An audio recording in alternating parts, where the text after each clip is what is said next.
जय साईं राम। अब मैं एक बहुत सुंदर लीला आपके सामने बताऊंगी।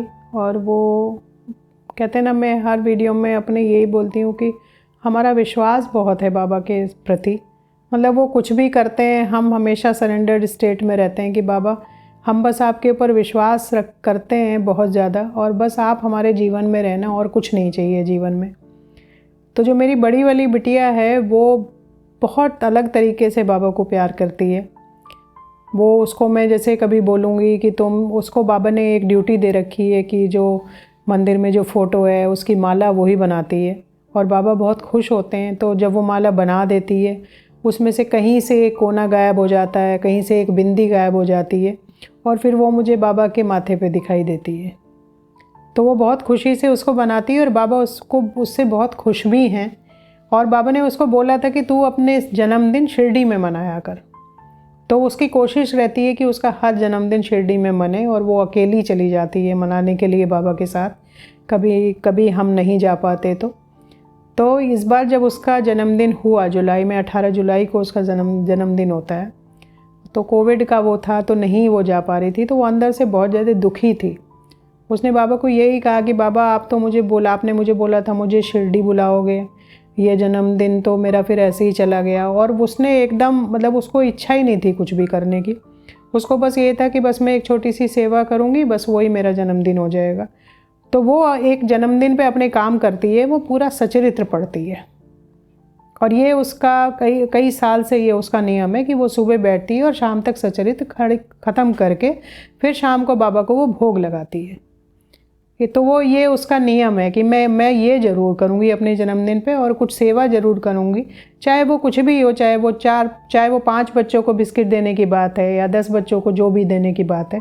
मतलब कुछ भी छोटा मोटा जो उसको लगता है कि मैं कर सकती हूँ।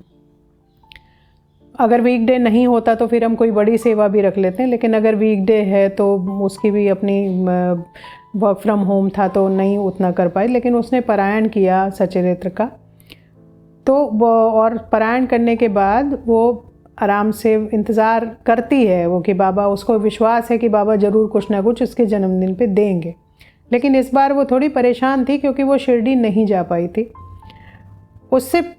उससे पहले क्या हुआ था, उसका बर्थडे थर्सडे पड़ा। तो जब वेडनेसडे को रात को मैं जब मंदिर के लिए मैं सफाई कर रही थी मंदिर की, तो मुझे नेक्स्ट डे अब मेरा छोटा सा एक स्टूल है, उसके लिए मैंने एक सफ़ेद कपड़ा रखा हुआ था कि इसको मैं सुबह बिछाऊंगी। इसमें मैं थोड़ा सा पीछे जाऊंगी कि बहुत दिनों से बाबा मेरे से कह रहे थे तू एक सफ़ेद कपड़ा बाज़ार से ला के रख ले। तो मैं यही सोचती थी कि बाबा क्यों मेरे से ये सफ़ेद कपड़ा क्यों मंगा रहे हैं। और वो जब हर थर्सडे आते थे, वो हर थर्सडे मेरे से बोलते थे तो वो सफ़ेद कपड़ा नहीं लाई। मैं हमेशा बोलती थी बाबा मैं ले आऊँगी। तो मैं उनसे पूछती थी कि आप क्या करोगे।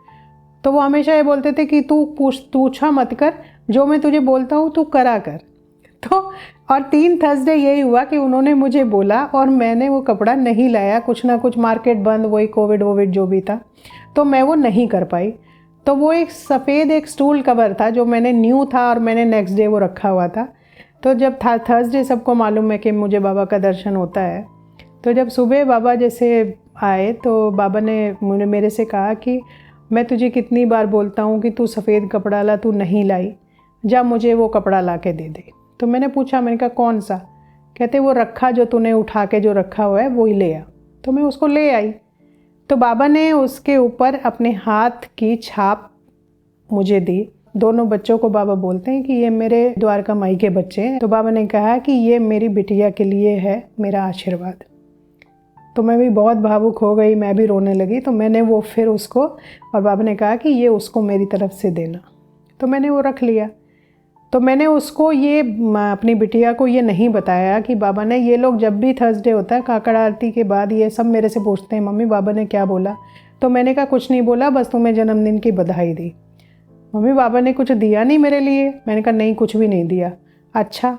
तो फिर वो थोड़ी सी निराश थी दिन भर कि बाबा तो हमेशा देते हैं। फिर भी उसने पूरे मन से सचरित्र पढ़ा, और शाम को फिर मेरे से भोग बनवाया। उसने अपने जो भी डब्बे वब्बे तैयार करने थे 9 डब्बे तैयार करे, और वो जाके पारायण के बाद वो मंदिर में गई। और जब वो मंदिर में गई और मंदिर में जाके उसने जैसे ही नीचे बाबा के अपना सिर वो किया तो उसके ऊपर गुलाब की पंखड़ियाँ बाबा ने वो की थी। और उस दिन उसने मुझे कहा कि मम्मा मैंने ना मेरे पीठ पे मैंने आज बाबा के हाथों को अनुभव किया, मुझे वो टैपिंग महसूस हुई कि कोई है जो मेरे उस पे पीठ पे मुझे थपथपा के आशीर्वाद दे रहा है। तो वो बहुत खुश थी। मतलब उसके बाद उसको कोई इच्छा ही नहीं रही कि मुझे कुछ गिफ्ट भी मिलना चाहिए। उसको वो बाबा की प्रेजेंस बाबा ने दिखा दी कि मैं तेरे साथ हूँ। तो फिर मैंने उसको कहा, मैंने कहा देखो तुम्हारे लिए एक और बाबा का गिफ्ट है। तो वो एकदम क्या है और दिखाओ मुझे, पागल हो गई बिल्कुल। फिर मैंने उसको वो दिखाया और वो बाबा ने बोला कि जब इसकी शादी होगी तो वो उसको लेके वो अपने ससुराल जाएगी। तो ये इस बात का है कि जो विश्वास है, जो प्यार है, जो हम करते हैं ना बाबा को, वो हम कोई प्रश्न चिन्ह हमने नहीं लगा रखा। कुछ भी हो जाए हमारे जीवन में, हम मर भी जाएंगे तो भी बाबा को एक बार भी नहीं बोलेंगे कि बाबा ये आपने क्या कर दिया। और ये मेरा विश्वास नहीं है, हाँ मेरे बच्चों का, हम चारों का यही विश्वास है कि हम बाबा को बहुत प्यार करते हैं।